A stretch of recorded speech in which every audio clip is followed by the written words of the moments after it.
Bien-aimés dans le Seigneur, bien-aimés qui ne sont pas encore dans le Seigneur, et toute personne qui aura l'opportunité d'écouter ce partage, bonjour et soyez les bienvenus. Le thème de notre partage ce matin va être intitulé l'intégration à tout prix.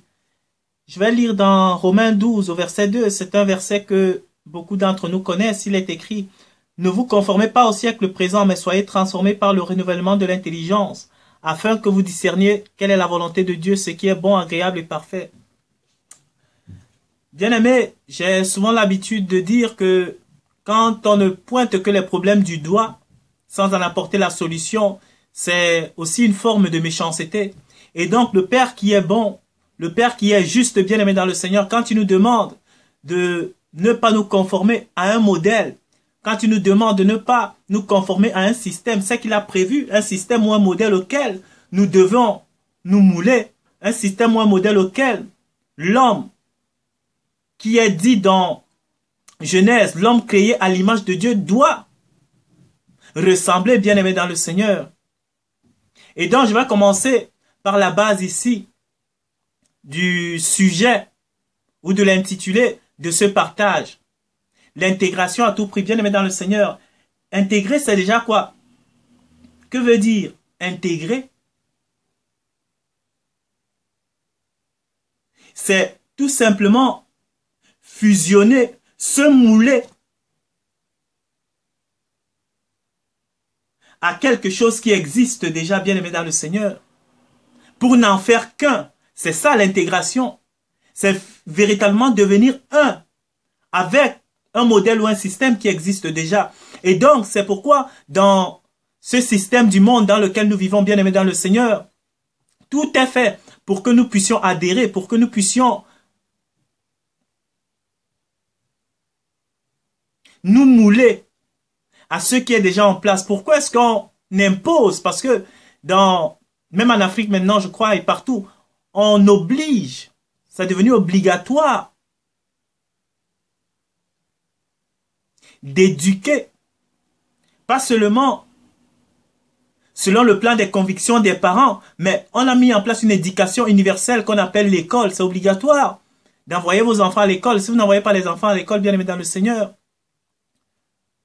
on peut même vous mettre en prison.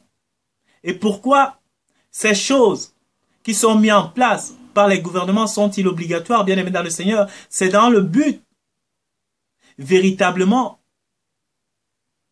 de façonner les hommes, des femmes, des enfants. C'est de les inculquer une identité.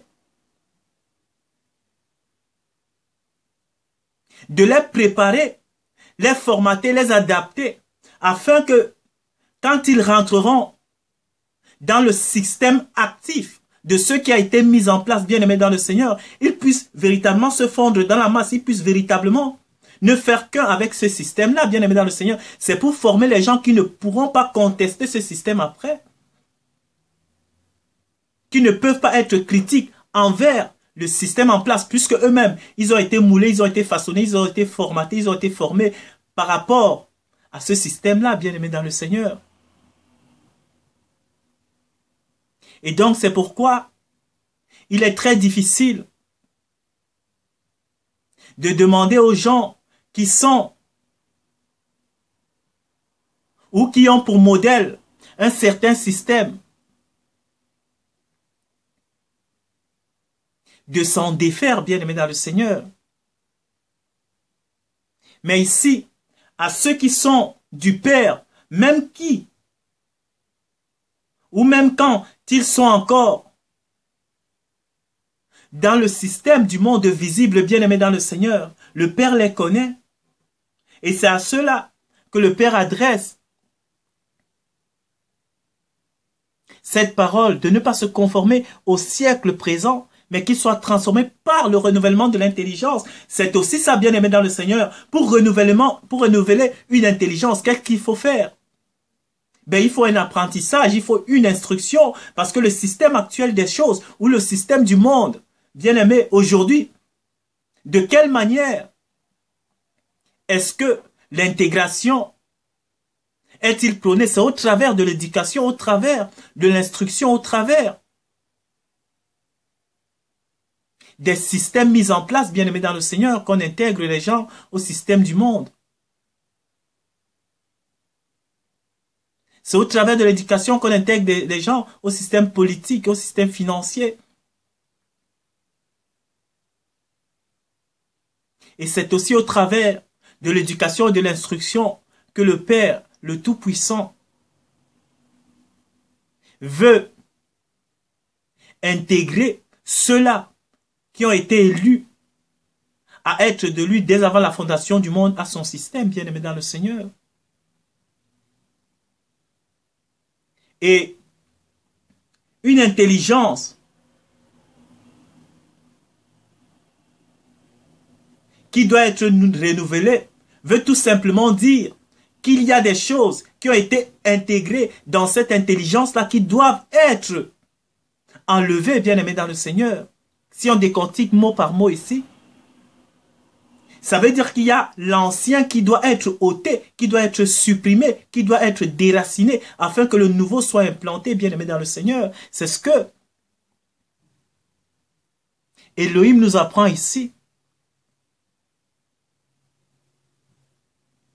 Il faut qu'il y ait un divorce avec l'ancien état. Il faut qu'il y ait une séparation avec l'état ancien pour que le nouveau commence à faire son effet, bien-aimé dans le Seigneur. Parce que généralement, il y a une chose que nous croyons, c'est que il faut d'abord que nous soyons dans la perfection avant que la transformation s'opère. Non.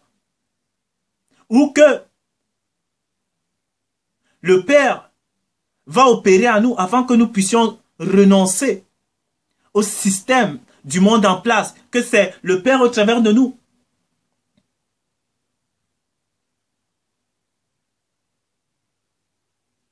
Non, bien-aimé dans le Seigneur, la vérité ou la bonne démarche est d'abord celle-ci, bien-aimé dans le Seigneur, c'est que il faut qu'il y ait d'abord renoncement au système.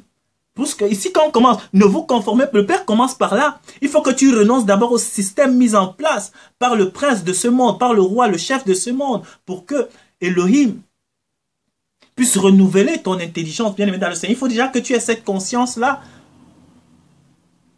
qui commence à te faire voir qu'il y a un problème dans le système qui est en place, bien-aimé dans le Seigneur. C'est le renoncement qui apporte la transformation. Et non le contraire, c'est pas la transformation qui arrive en premier, après la transformation vient le renoncement, non. Nous aimons souvent prendre cet exemple des disciples bien-aimés dans le Seigneur, c'est que nous disons que les disciples avaient aussi les projets, ils étaient dans ce monde comme monsieur tout le monde, avant d'être appelés par le Messie Yeshua, le Christ bien-aimé, ils avaient des projets, ils avaient des ambitions, ils avaient des gens à leur suite, ils avaient des loisirs, ils avaient des choses à faire dans ce monde, bien-aimés dans le Seigneur. Mais quand ils ont compris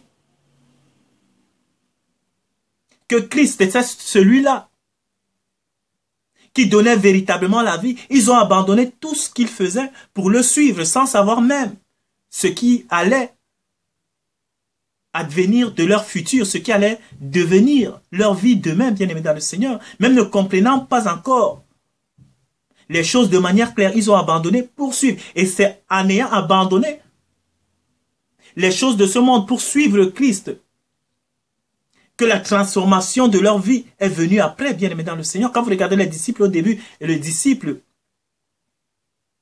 quand ils sont arrivés à l'état accompli, ce n'étaient pas les mêmes personnes. C'est qu'il y a une marche, mais la marche commence par le renoncement de soi. Même Abraham, nous aimons le dire, mais il fallait qu'il quitte son lieu où il était né pour aller. Il faut quitter un état de conscience pour épouser un autre état de conscience. C'est de ça qu'il s'agit, bien aimé dans le Seigneur. C'est ça même le début de toute chose. Il faut renoncer d'abord avant d'être transformé. Et c'est en ayant été transformé que vient le discernement. Donc, bien aimé dans le Seigneur, le Père ne nous demande pas de ne pas nous conformer à ce modèle présent pour nous laisser comme ça dans le vide, dans le vague. Non. Il faut un modèle à épouser, un modèle à suivre. Un modèle sur lequel on puisse se calquer. Et ce modèle-là, le Père a donné, c'est son Fils. C'est l'émanation de ses entrailles, c'est l'émanation de lui-même, c'est la projection de qui il est. La Bible dit que personne n'a vu le Père, personne n'a vu Elohim le Tout-Puissant, mais son Fils l'a rendu visible. C'est le Christ qui rend visible son Père, c'est le Christ qui rend visible la nature de son Père, le caractère de son Père, la vie de son Père. Les gens le voyaient au travers de Christ, bien-aimé dans le Seigneur. Et ça se manifeste au travers du quotidien de Jésus, bien-aimé dans le Seigneur. Les gens n'étaient pas conscients que Christ venait du Père parce que Christ prêchait bien seulement. Non, bien-aimé dans le Seigneur. Ce n'était pas ça qui manifestait le fait que Christ vienne d'en haut ou vienne de son Père ou qu'il soit réellement ce qu'il a dit. Ce n'était pas le fait qu'il parlait bien ou qu'il prêchait bien. Non, bien-aimé dans le Seigneur. Mais c'est qu'au quotidien, ceux qui le suivaient, ceux-là qui étaient à sa suite et ceux-là qui le voyaient vivre, mais voyaient émaner de lui la vie de Dieu. Tu ne pouvais pas contester si tu étais derrière Christ à son époque. Je m'imagine à son époque, tu suivais Jésus du matin au soir. Mais tu ne pouvais pas douter que cet homme vient d'en haut, bien-aimé dans le Seigneur, parce que son caractère était là pour le prouver. Il ne s'arrêtait pas aux paroles, bien-aimé dans le Seigneur, non.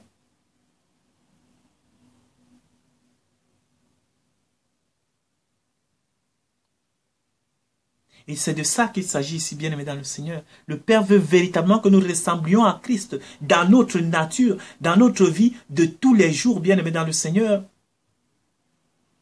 Pas derrière nos caméras seulement.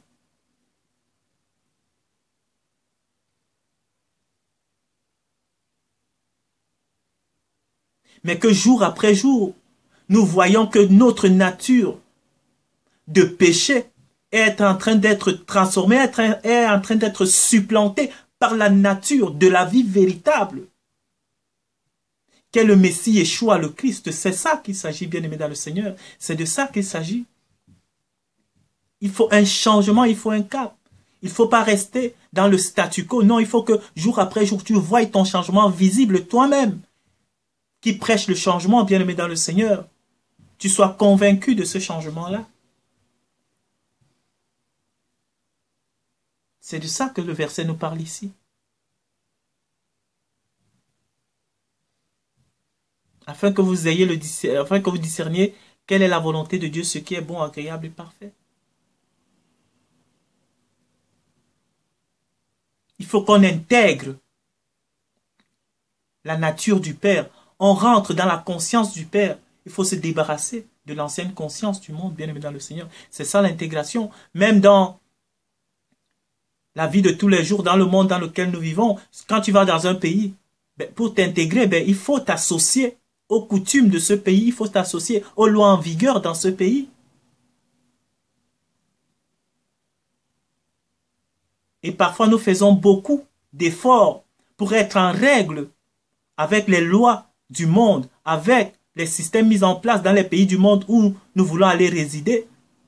Mais en ce qui concerne la loi du royaume, nous la bafouons souvent au pied. C'est ça la réalité, c'est ça la vérité, bien-aimé dans le Seigneur.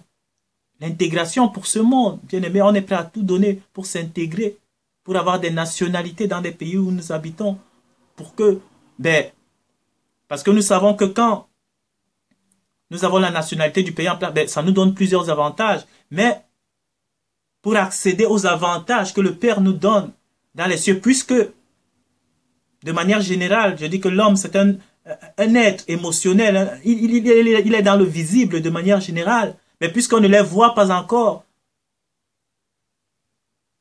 c'est difficile d'y consentir. Mais quand on se laisse traîner dans cette voie bien-aimée dans le Seigneur, même quand on ne les voit pas encore, la petite perception qu'on commence à voir commence à grandir en nous et on commence à en être conscient que le Père est véritablement en train de nous transformer. C'est de ça qu'il s'agit.